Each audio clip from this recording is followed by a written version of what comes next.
We'd like to welcome each and every individual to Voices of Integrity podcast for white males over 50. This is such a fascinating one. Like, there is a warning.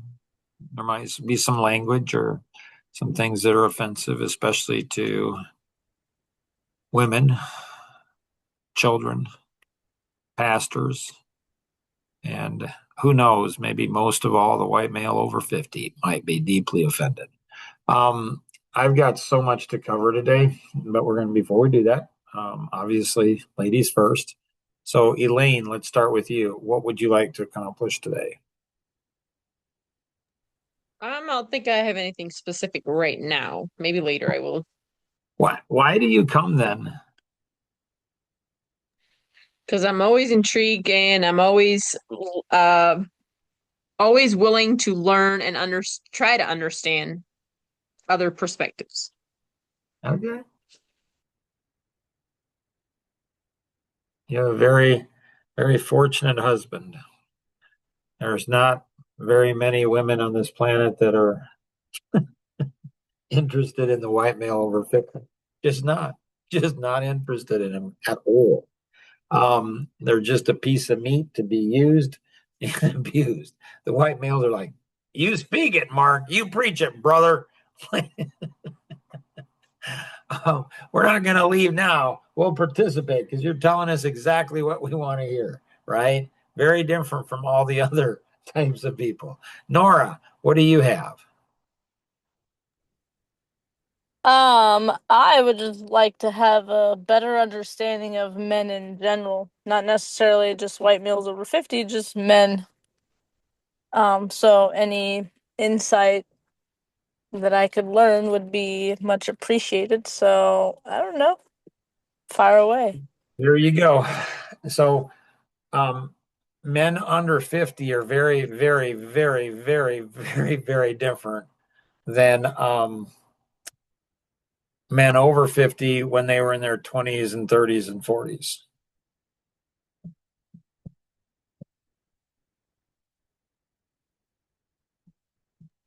How so? How? Um, like when I was in my teens, 20s, and 30s, um, and again, this is white male over 50. So, hey, you've been warned. You've been warned. You're going to be offended. You're just going to be offended. So, what can I tell you? White male over 50, you know how they are. They offend everybody. So, you've been warned. Don't be a whiny baby. Like, just don't. So when I was in my teens, 20s, and 30s, and don't go ahead and project your own projections onto me. You have no idea who I am, you just don't know anything about me. So, you know what? Just don't even do it. I know when I say certain things, they're going to be like, ee, ee, ee, ee. Like, okay. So, like, we didn't joke around about being gay or we weren't effeminate. Like, didn't go ahead and talk effeminate, didn't joke about it, didn't go ahead and act it, didn't, never and never would there be a discussion about being attracted to another man or how sexy another man. You just didn't do that. You just didn't. I'm just like, you guys are weird. And so it's the effeminization. It's a feminization. It's men becoming like women. Like they have skin cream. Men have skin cream. Really? Like it's just weird to me. It's just so they're becoming more like women. Why? I think it's because women get treated so well. Again, the women are like, we don't get treated so well. Why would there be more men wanting to be women if they didn't get treated better? You just get treated better. You just do. It's okay. It's one of the benefits of being a woman. I don't want to be a woman. Like I don't want to be one. But so they're just weaker. They're more entitled. They're crazy sensitive. I mean, it's insane. Like what? You're never happy with me? Are you kidding?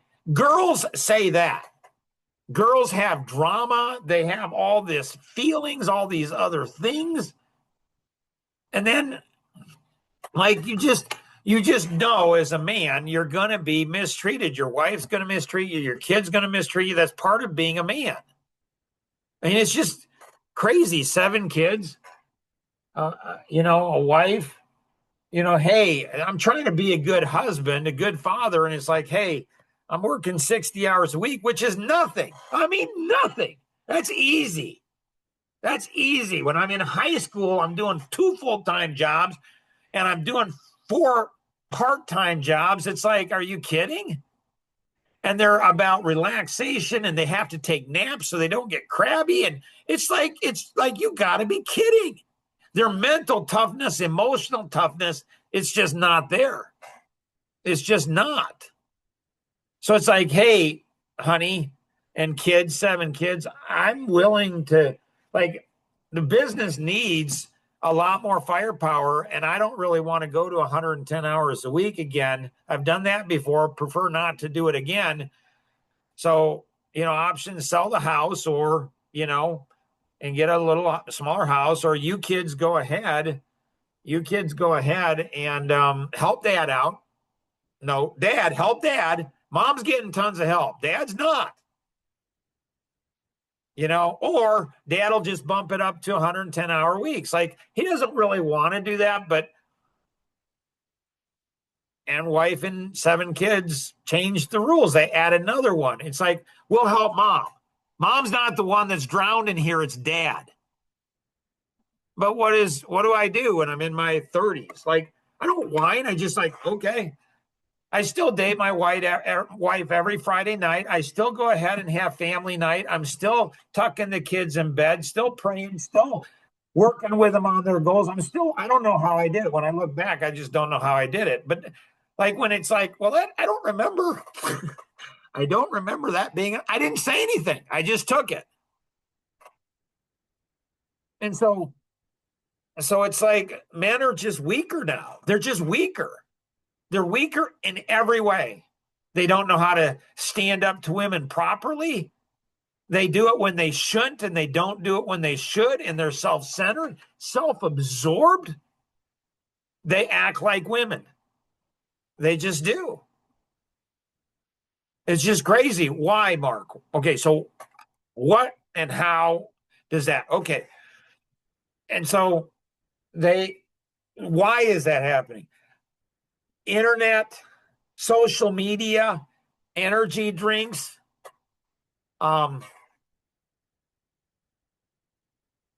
alcohol, the drugs. It's like it's it's just crazy. It's just crazy. It's absolutely crazy.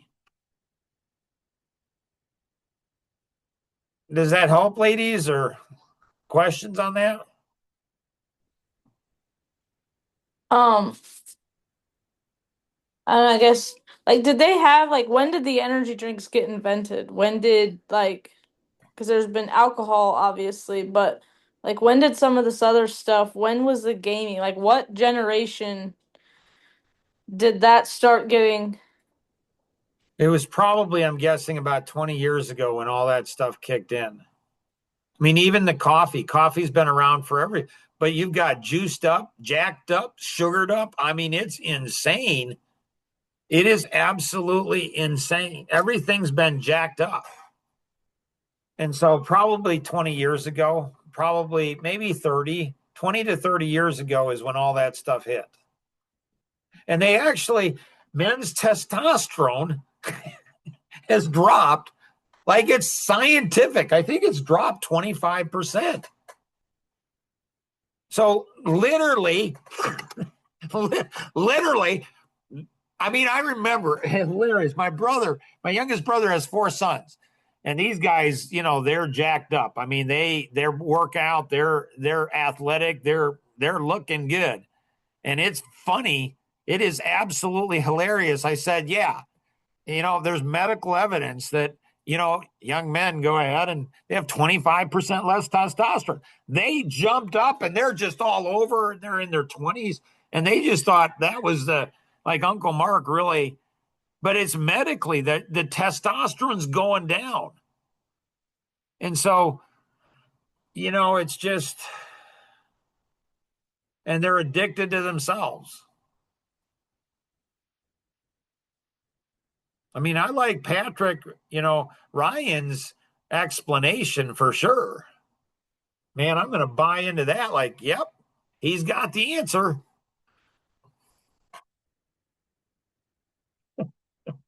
What is that one? I think you remember it. Nora, you remember it, right? You mean what men are good for? No, it's all women's fault why men are the way they are today.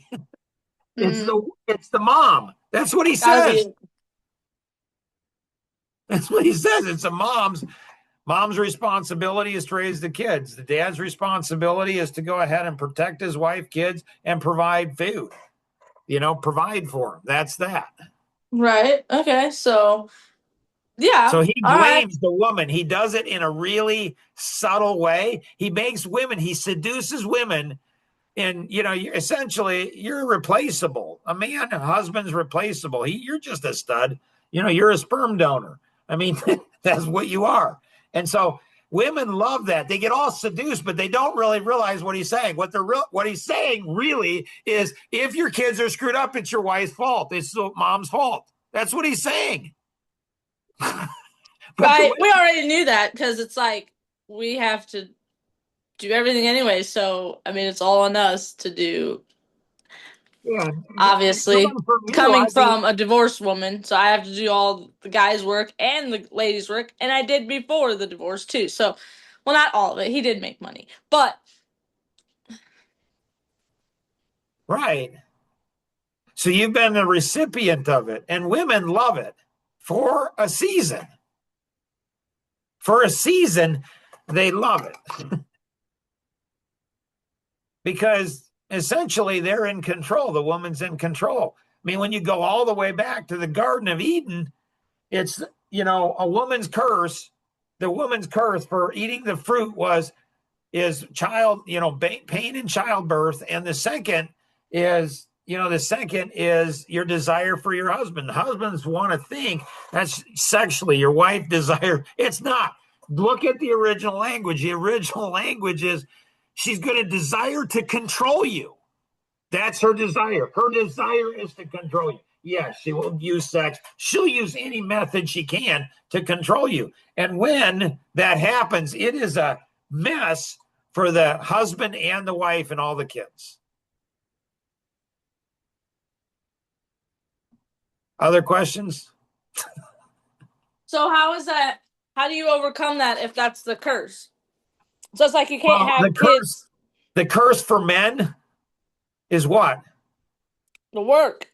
Yeah, you're going to work. It's not 5 days a week for 6 hours a day. That's not it. It's 6 hours, 6 days a week. And so it's just work. My mom gave me the best advice. I might have been complaining. I don't remember.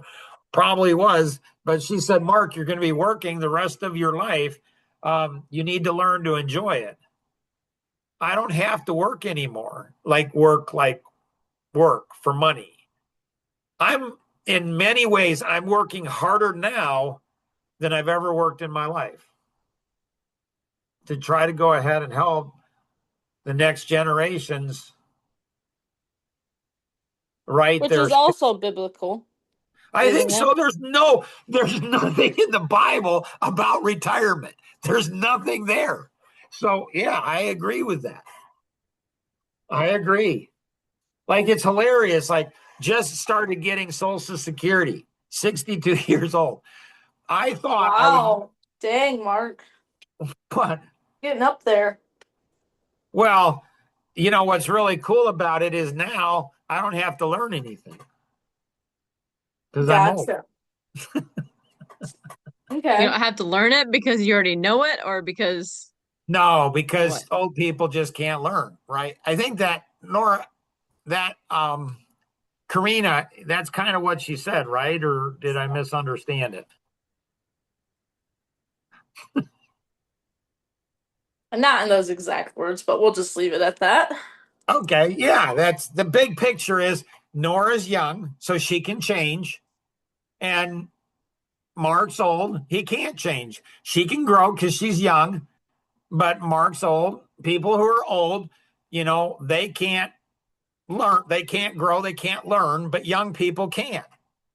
Which Well, isn't there a saying out there, teach an old dog new tricks? you can't teach an old dog new tricks. Oh, okay. I thought it was the Yeah. other way around. My bad. Well, I know Dwight, he's American, he lives over in China, and he's like in his probably 80s now. And he has a bunch of 20-year-olds that he invites over for just dinner with Date, and it's dinner with Dwayne and or Dwight rather. And he tells them they're in their 20s. He said, I'm younger than you are. When you look at Jeanette, I think it's Jeanette, Rosanna's friend, who's in her mid 80s. Yeah, Jeanette. Yeah, she's younger than a number of 30-year-olds that I know. And 20 women. Is it the mindset? Yeah, it's a mindset. Like Alvin Miller, he's 86, I think. He's younger than the men that I know. Easy. He is so hungry to learn. That guy is freaking smart. Do you But think likes- do you think that developed in him when he was young or old? Young. Do you think, yeah, so that's what Karina's saying. So when Karina says if you don't do the work young, then you're not going to have it when you're old. That's what she's saying. Right. Right. So you're not just going to magically have No. like you need to get the tools in your tool belt when you're Right. young, Right. or you're not going to have them when you're old. Right. And so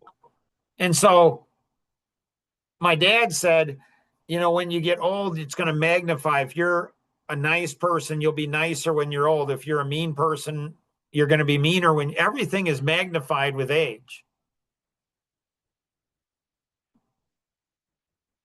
And so,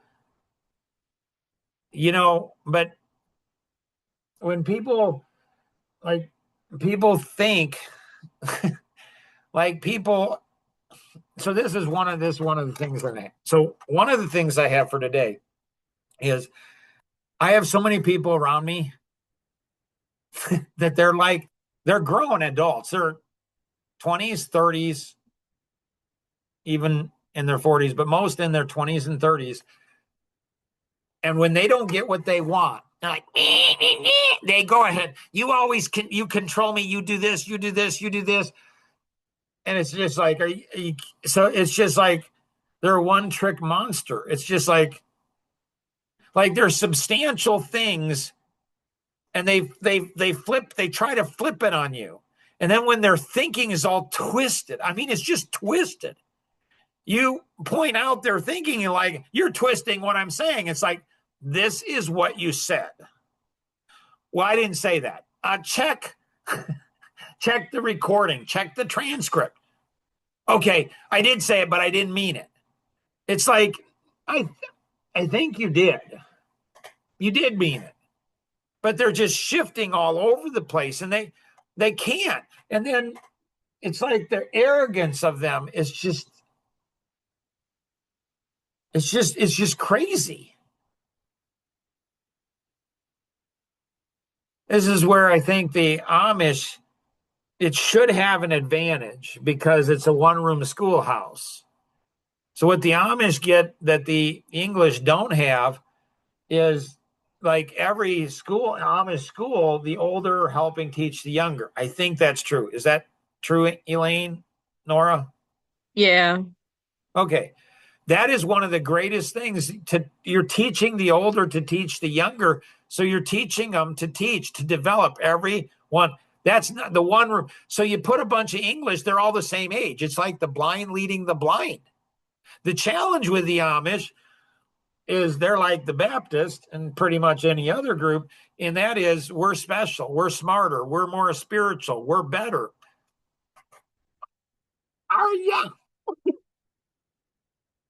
Are you? So they think they're really smart, and they are. But there's not a male. I'm thinking. I don't think there's one male under 40 in my life that likes to be challenged. Alvin's in his mid 80s. He loves to be challenged by me. He loves for me to go ahead and challenge him. He absolutely loves it. But the younger group, they don't like to be challenged. They like to say things, do hit and runs like the internet. I'm going to comment on this. They don't want anything they say to be cross-examined. Let's put it up on the stand. You think you can learn? You think I can't? Let's go ahead and let's do something. But they won't. They can't. And it's okay. It's really clear who can learn and who can't. But it's just the one who can learn, the one who can grow. They want other people to grow, but they crumble. And it's just, it's whatever, it's just, so I don't know how. So I'm working on a model, making some progress here. And it's weird because they think like they get one thing, they succeed. Like you praise them, and all of a sudden they think I've arrived. You can do 1 + 1. You got a lot more to do. You're going up a dimension here. You're going up, and then all of a sudden you go. Let's zoom in here, and then you go here, and then you make a jump and you grow, and then you have to ratchet it. So I'm working on what's it take. So there's that middle period there, right in here. There's something invisible, and I think it comes back to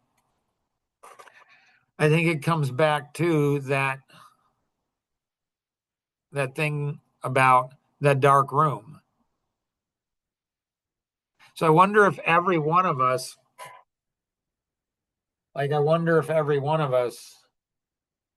has, a light. Like the first time I met Alvin Miller, there were I think 8 of us in the room, and it was him and I. And all of a sudden, it's like the 6 people just disappeared. All it was is Alvin and I. Like all of the other ones, they just disappeared, and it was Alvin and I. It was just him and I talking, and all of a sudden, tears welled up in his eyes, and tears were in mine, and nobody else mattered. It was just him and I. That was, I don't know, 3 or 4 years ago, and I thought it, but I didn't say it. He said it before I could say it. He says, "I want to work for you, Mark." I said, "No, you can't do that because I want to work for you." And so there's something in here. What creates somebody to take the jump? Because if you don't ratchet it, see, this is comfortable here. Like you're at the top, you don't have to, you've deserved it. Like my 27-year-old son is like, "Dad, why don't you go ahead and get a nice old RV and just relax like everybody else your age?"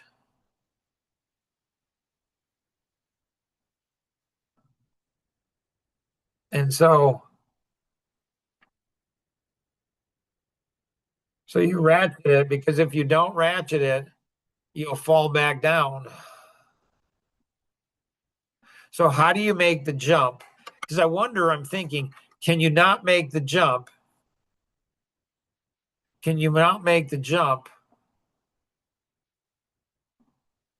if you don't go ahead and find out the dark room?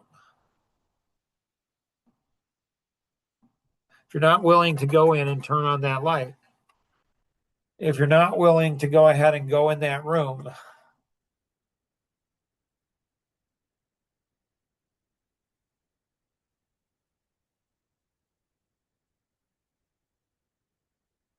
so this right here, it's like,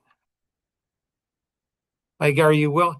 It seems to me like Alvin, he's teared up a lot, number of times, as I have with him, but he's done it more than I have actually.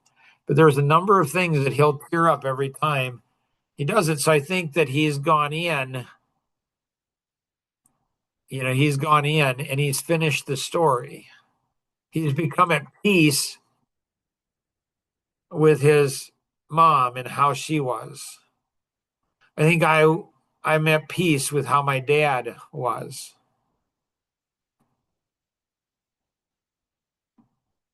So, how do you know that? Because of like, are you saying because he teared up about it, or like, how do you Um, know when you've gone back and taken care of it? I think one is a great question. I think one is you're willing to talk about it. I don't know if tearing up indicates, you can tear up. You can tear up, but you don't have to. Maybe why you're tearing up. I don't know. But he's willing to talk about it. It's not like he's willing to go over, have the conversation about it. And so, like, he's like his mom, I think, was a lot like my mom and not a huggy, touchy, lovey mom, just, strong. And she provided, food and clothes and great mom in all of those areas, but, not really emotional, not really loving and, not like a stereotypical woman, not like that. I mean, I adore my mom, but I think that there's a big part of me, there's a big hole in me because my mom wasn't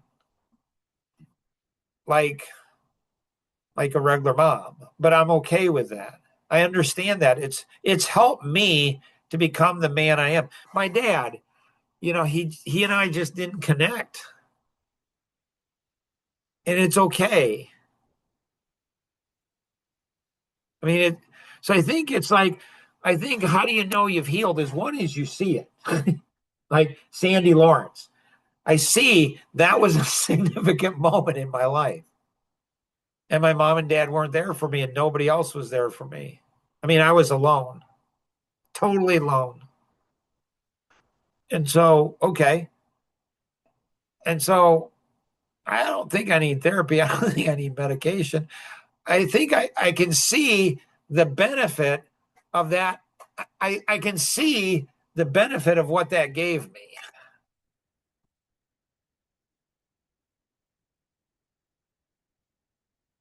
And so then I can go on and I don't have to pretend my mom was loving and gentle and kind. She loved me, but in a very different way than most moms, in a way that I would have loved my mom. I would have wished my mom was different. I would have wished my mom would have, with Sandy Lawrence, would have done what she, and to like as a woman, as a mom, she was worried about me. Why she went ahead and didn't just give me a hug and just say, "Are you okay, Mark?" I don't know. But she went to my dad. I'm really concerned about Mark with Sandy, right? And he's like, "Oh, don't worry, he'll be fine." And I didn't find that out for like 30 years. When my mom told me after my mom died, I'm like, "What, mom?" Like, that's just goofy. But my dad was an amiable, maybe a bit controlling, maybe jealous of me. Maybe. I don't know. And so, great question, though. Other question?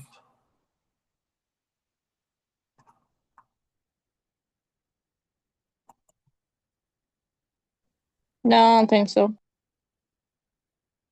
Elaine? No. So,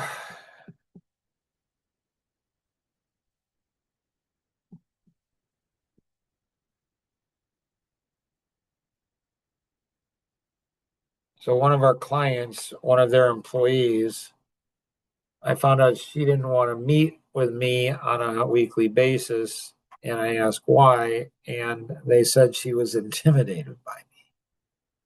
Nora had some prospect or client who told her that they were intimidated by me.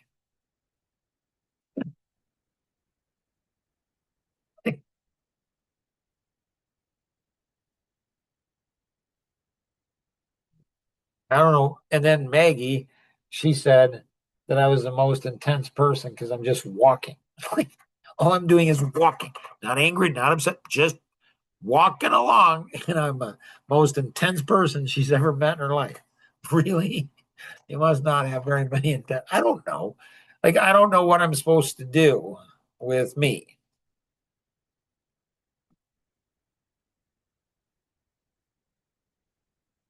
Well, Mark, I think probably like this is what Beth Smith has told me. She's like, Mark,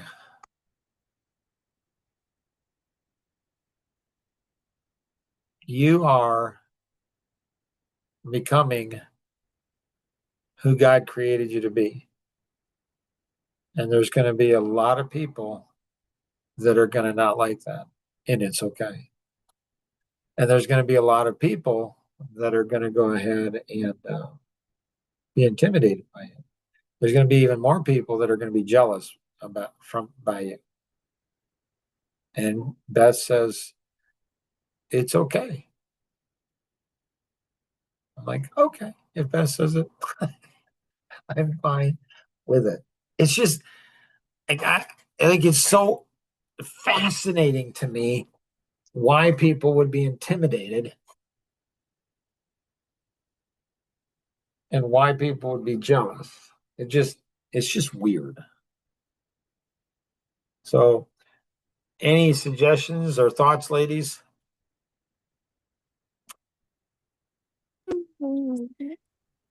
No, I mean that sounds very familiar, as you know, I just had um my therapist say that to me. So I guess if you have any suggestions on that, then I would like to know that too. So Did your therapist say the same thing as my therapist said? yeah. So your therapist didn't say that you're going to grow and other people won't, because that's not what my therapist said. Was that a different part of the therapy?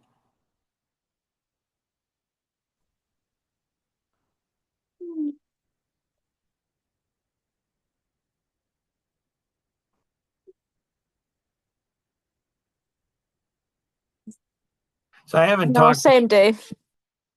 Yeah, but contextually it might not. I mean, to me, again, I wasn't there, so I don't know. I mean, I don't know context wise. I don't know, but I'm pretty sure Beth would never say to me, she's never said to me, Mark, you're going to have this the rest of your life because you can grow and other people can't. Now, maybe it's because I she doesn't think I can grow. I don't know. I mean, I I would think saying that to someone would be a very dangerous thing. Why is that, Mark? Yeah, good question. Because if you said it, it has the potential to cause that individual to think they're better than other people. Like, and as soon as somebody thinks they're better than other people, like growing is a good thing. I think most people say that's a good thing.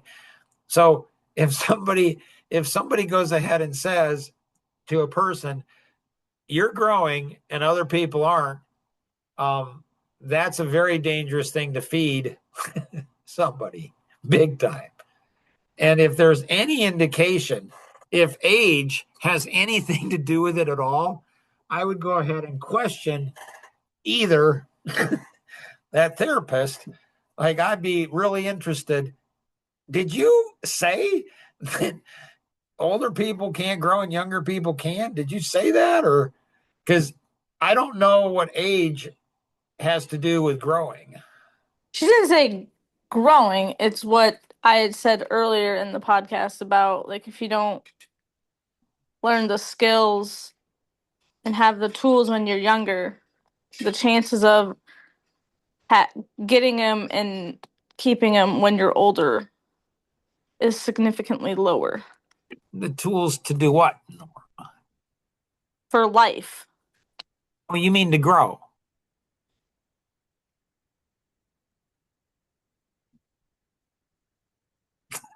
To like,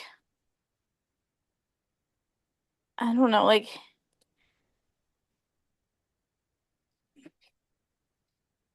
to be the person you're created to be, maybe. And so I think we were all created to grow continually. Like all the way up into our deathbed, we're growing. When somebody stops growing,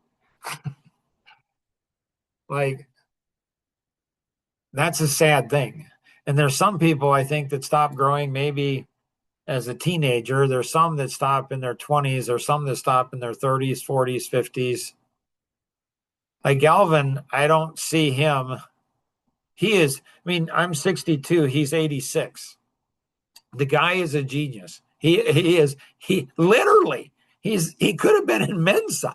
Like, like, like that's, I don't know, 0.033% of the smartest. But the thing that's interesting to me is his IQ is off the charts, but his EQ, his emotional intelligence, is as high, I think maybe higher.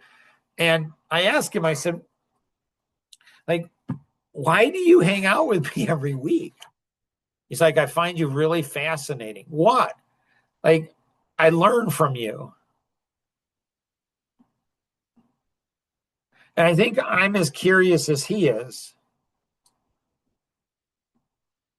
And so I think the tools are not fixed tools. I think the tools, like there's a tool, I think there's a tool, like one of the tools, I think the tools are going to be the flawless thinking model. Like I think the tools are going to be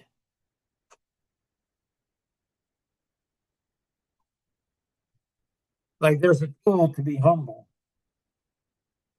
Like there's a tool. It's a tool to be humble. There's a tool to be thankful. These are the tools I think Karina might be talking about, maybe not. But these are tools like when everything's terrible, you can still be thankful. When you're at the top of the top and there's nobody better than you, to still be humble. To be curious and to ask questions, I think those are tools.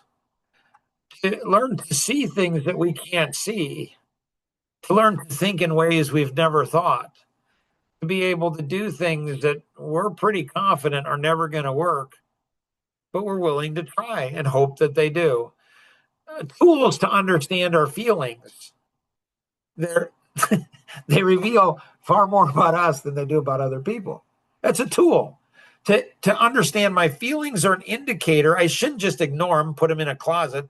I shouldn't do that, but I should never, ever be controlled by them. I should be in control of my feelings, not reverse. And then the truth, understand that I see elements of truth, but other people do too. And I can think and know I'm right, but I'm not. Or I can be right and somebody else can be right and they have a totally different opinion than I do. Or I can be wrong and somebody else can be wrong. We can have a whole bunch of people. We can have 8 billion people agree and we can all be wrong. To be able, I think a tool is to go ahead and see the past in a very different way and say, this is how I saw the past, but I could look at the past this way if I wanted to. And then the present, like my grandfather, he went ahead and said, nothing's ever as good as it seems, nothing ever as bad as it seems. It's like the Chinese farmer, maybe, that's bad, maybe, that's good, maybe. And then the future, to be able to go ahead and see the future in a way that, so I think the flawless thinking model, and then the subs underneath here, like these are the tools, no matter what technology happens, no matter what the world throws at us, no matter any, these are the tools I think Karina is talking about, but I don't know. Did you ask her what tools were or not? Well, it's kind of what she's teaching me, like how to, you know, handle certain situations and stuff like that. You can apply that later in life too, and there's cycles and stuff, and the better you get at handling them, the better you'll be in the future too. Yeah, I think the thing that's really makes it complicated is the four personalities. Because what works for one will not work for another. And what we think might be working might actually, what we think is helping might be hurting, and what we think is hurting might be helping. We might think somebody's doing something to harm us, and they might be doing something to help us. We might be thinking somebody's helping us when they're harming us. I mean, it's fascinating. It's fascinating. So I think, yeah, it'd be cool to see the tools that, she's like, what tools, and are the same tools for Nora as are the other. I think the application, you're going to apply the tools in a different way as a woman than I would. But I think the tools, like, these are all tools that are universally true.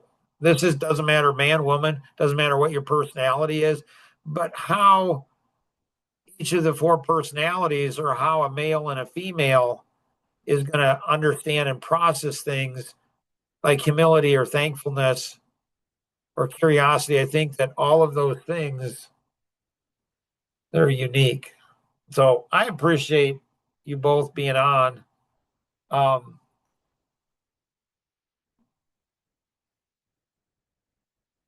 Questions?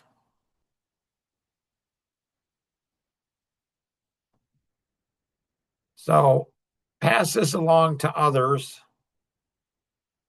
Don't, as Nora would say, don't make the decision.